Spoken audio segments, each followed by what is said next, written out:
returned to DANGOTE after the groundbreaking of the fertilizer plant here last October.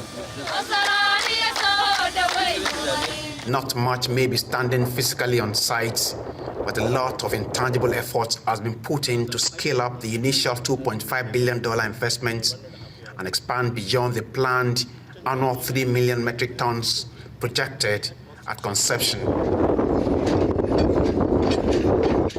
Since the groundbreaking, there have been more discussions, negotiations. I explained to His Excellency the Prime Minister that we need a captive power. We don't want to really go on the national grid. And agreements. There's going to be our own power, which before we say no, Ethiopia had power, so now we are putting about 120 megawatts of power. Immediate civil construction starts from now, we're told. 5,000 units of accommodation is expected to be delivered in 4 months.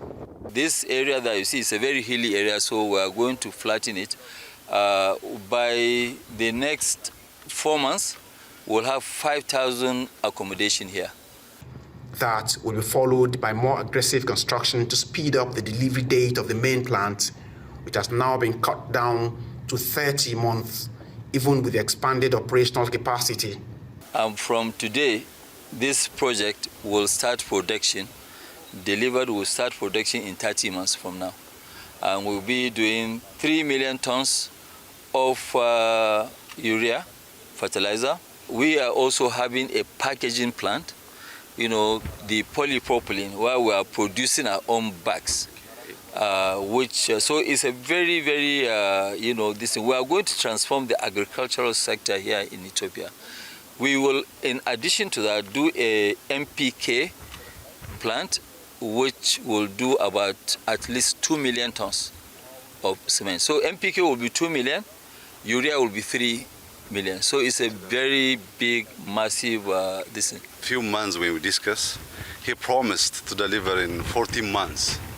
Now he's reducing between 5 to 10 months. This is a great news for us. If we could realize in 13 plus months the fertilizer plant, this means a lot for Ethiopia.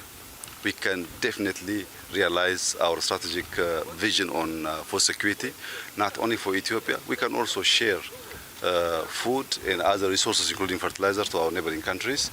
Africa, like the other parts of the world, is feeling the effects of the US war on Iran, with restrictions at the Strait of Hormuz projected to trigger imminent global food crisis. With the DANGOTE investment is part of Africa's response, not just for now, but for any such future shock. Anytime there is a war somewhere, when there was a war, when there is this, the start of the Ukraine-Russian war, we had series of issues with petroleum products and also fertilizer.